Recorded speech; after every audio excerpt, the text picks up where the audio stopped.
A basic income is a right, an economic right. It's not an act of charity. It's not means tested. It's not behavior tested. It's not a matter of pity. It's a right. And in that regard, those of you who are not familiar with the concept of basic income, let me say what it is we want to fight for. We want to fight for every individual, man and woman equally, with a smaller amount paid to children, should receive a modest amount without conditions, without means tests, without behavior tests. It's a right. And it's non-withdrawable as a right. The second ethical justification, which I develop at length in the book, is that it would enhance freedom. It would enhance three types of freedom. It would enhance what some people call libertarian freedom, the freedom to choose, the freedom to say no to an oppressive parent or landlord or employer. We have done pilots around the world, and one of the most dramatic findings of every single pilot is it has enabled women in particular to say no when they don't want to put up with abusive relationships or exploitative relationships. The emancipatory value of a basic income is greater than the money value, a theme I develop in the books. The second type of freedom a basic income would enhance is what some people call liberal freedom, the freedom to be moral. You can only be moral if you can make a decision of your own volition, your own decisions. If a bureaucrat or a landlord or an employer tells you you must do X and Y, that's not freedom. It's not moral freedom. You can only do it if you can make the decision yourself. And that leads to the third type of freedom, which is most important for those of us on the left, which is Republican freedom. The freedom from potential domination. It's not freedom for a woman if she has to ask her husband or her father or her partner if she can do X, Y, and Z, even if she knows that 99% of the time he will say yes. It's only freedom if she can make that decision herself without having to bow to any figure of authority. Those three types of freedom are not advanced by most social policies. And those of us on the left have to look back on the last century and recognize and look in the mirror and say we have failed on advancing freedoms as much as we should have done.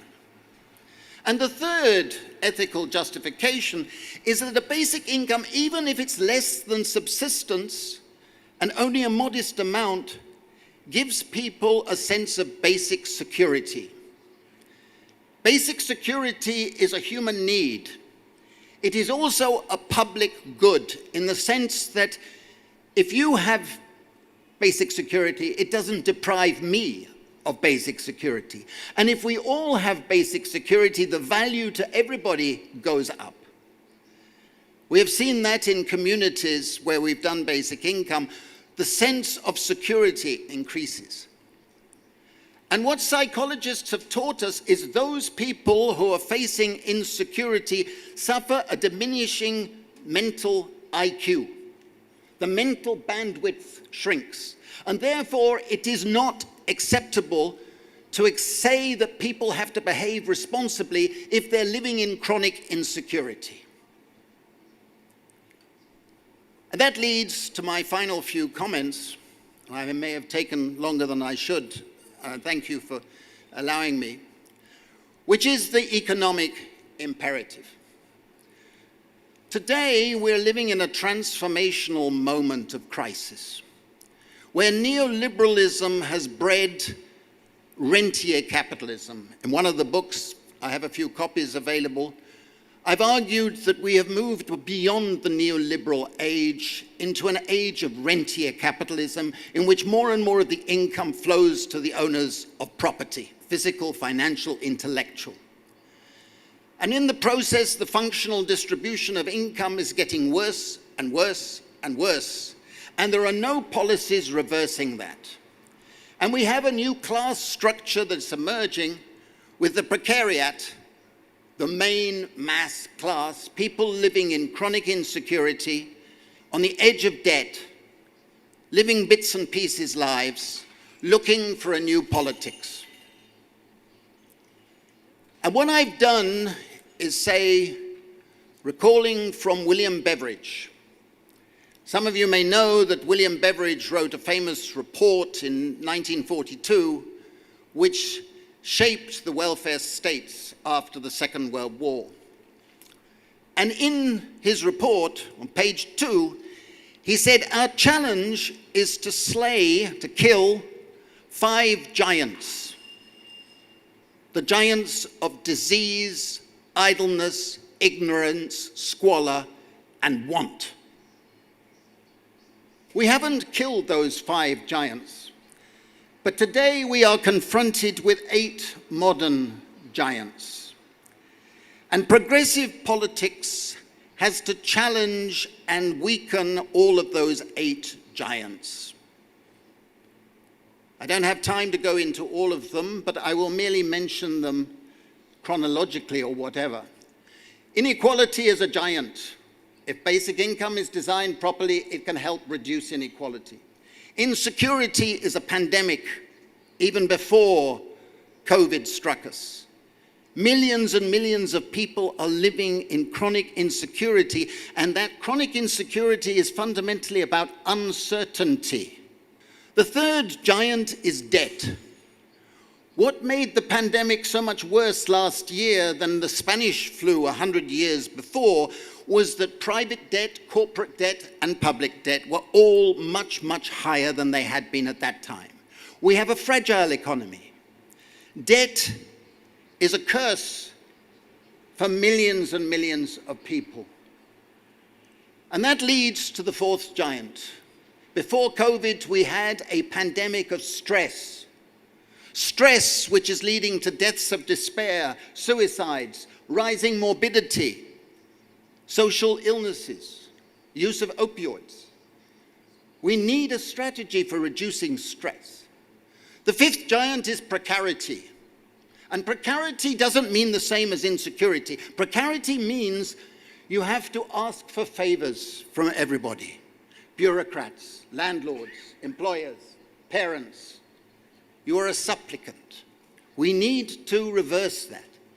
The sixth giant are the robots.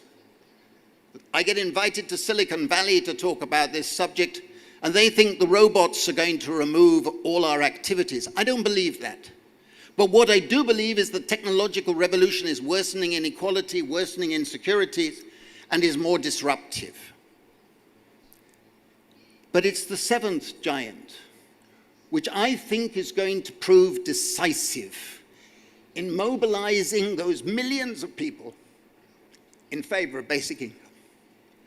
And that is the threat of extinction. The ecological crisis is rushing towards us. We have global warming, we have pollution. You know it here in Athens better than in most places, but it's all over the world. And the young want a future. And that is why millions of them are attracted to basic income, because basic income means we can afford high carbon taxes. We can afford high eco taxes, which will only be possible if you recycle the revenue raised in a form of a common dividend or a basic income. And a basic income will also help us slow down. It will strengthen the desire to do care work, unpaid care work.